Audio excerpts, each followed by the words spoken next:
안녕하세요. 밀리터리 미니어처 매니아 3M입니다. 세상을 살아가는 게 호락호락하지만은 않습니다. 생업에 매달리다 보니 짧은 동영상 하나 제대로 만드는 시간 내기도 어렵네요. 우연히 지난 직장의 오비 모임에서 초딩 5학년 아들을 둔 워킹맘이 밀떡 아들의 이야기를 하면서 푸념을 하길래 오호라, 이런 동호인이 여기저기 있구나 하면서 쓸데없이 힘이 나더군요. 밀떡 여러분, 제주 푸른밤의 가사처럼 그동안 우리 오랫동안 지쳐온 신문에 TV에 월급 봉투를 넘어서 조금씩 힘이 날 무언가를 같이 찾아보았으면 합니다.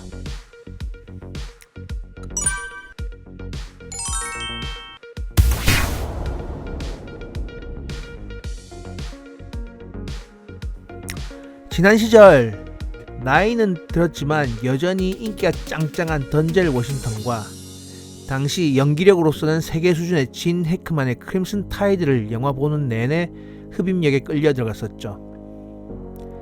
영화 시작과 함께 나타난 자막, 세계 3대 권력자는 러시아 대통령, 미국 대통령, 그리고 미 핵잠수함 함장 이라는 표현으로 시작하는 영화는 잠수함 영화를 이야기할 때 빠지지 않는 영화 크림슨 타이드입니다.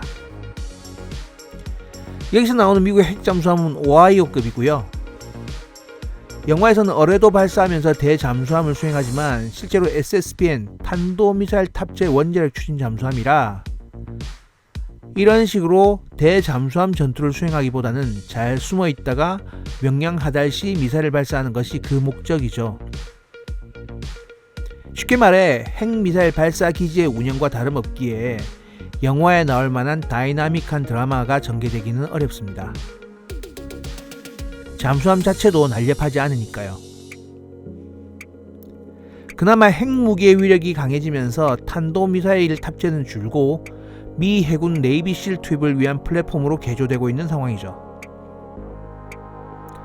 어떤 소개글에 보면 오하이오급이 전체적인 화력을 모두 뿜어내게 되면 지구가 멸망한다고 하는데 그런 위력을 보유한 잠수함의 수는 점차적으로 줄어가고 있는 상황입니다.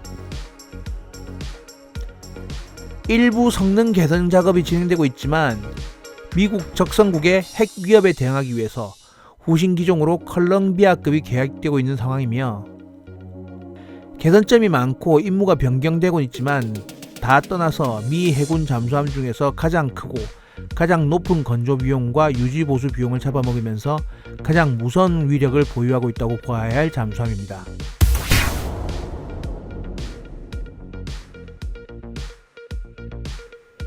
하지만 밀리터리 매니아 입장에서 보기에는 공격형 잠수함처럼 다이나믹하지도 러시아의 타이푼급처럼 스타일리시하지도 않아서 그렇게 스포트라이트를 받지는 못합니다.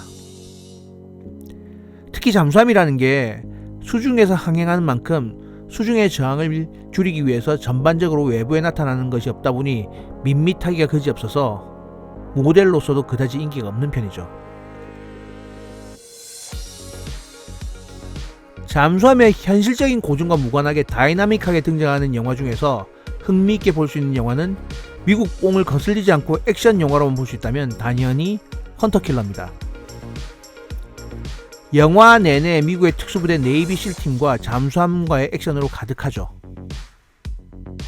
특히 미국의 공격형 원잠인 로스앤젤레스급과 버지니아급이 등장하고 어뢰를 사용한 아쿨라급과의 수중 전투가 볼만합니다. 특히 공중 투입한 특수부대를 회수하기 위한 DRSV가 재현되어 러시아의 VIP를 쿠데타로부터 탈출시키는 상황을 잘 표현하고 있습니다. 영화 속에서 상대 적대 세력이 러시아의 쿠데타 세력으로 표현되는 만큼 잠수함의 전투씬보다는 특수부대 액션이 주로 보이고 잠수함 간의 전투는 초반 이후 적극적으로 등장하진 않아요. 양측 세력이 인지한 이후 충돌이 발생할 때 순항미사일은 전략무기로 취급되고 533mm 어리는 수상함에 한방이라고 명중하면 함이 두 동강 나면서 바로 미국과 러시아의 전면전으로 달려버릴 테니까요.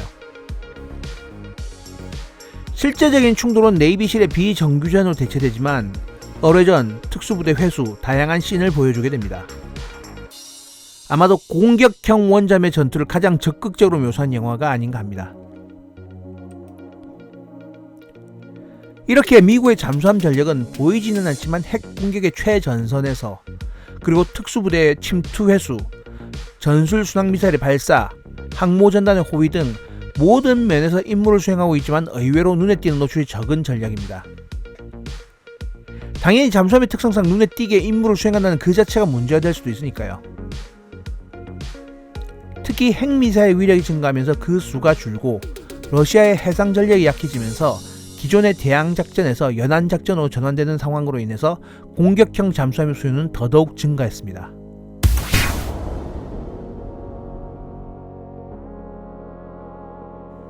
여기서 잠깐, 미국의 잠수함 교리가 연안작전으로 변경되었다는 의미를 좀 더 정확하게 정의할 필요가 있을 것 같습니다.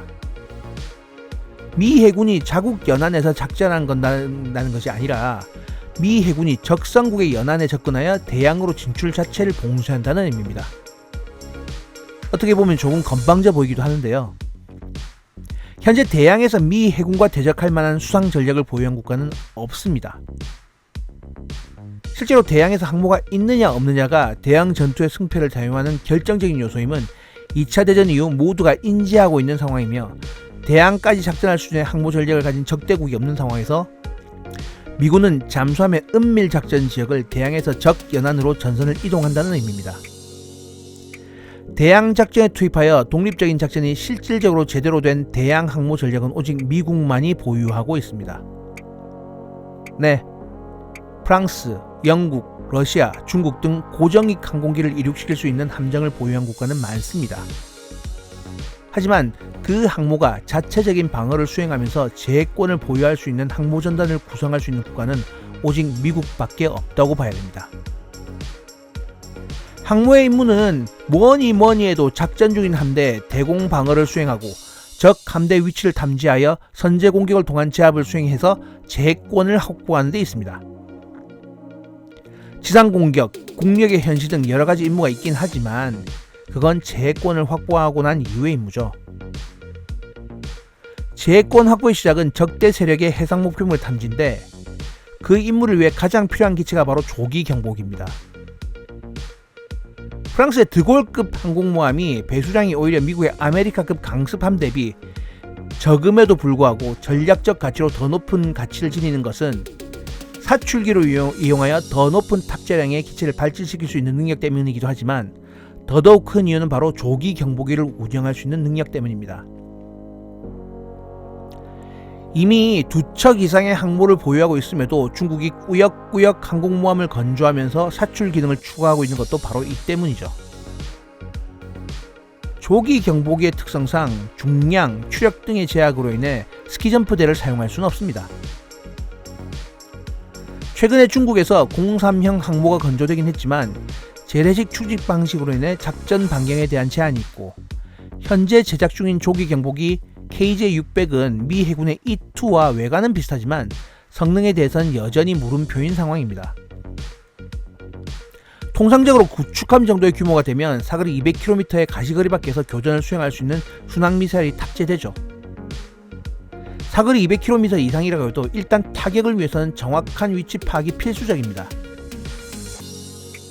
사거리 안이라도 위치 파악이 안되면 타격이 불가능한 해군력에 대비해서 300km 이상의 탐지 반경을 지원하는 조기 경보기를 4기 이상 상시 운영하면서 방공용 이지대함을 2척 이상 풀셋으로 끌고 다니는 미 해군을 대양에서 붙게 되면 현재까지 승산을 점칠 수 있는 국가는 없습니다.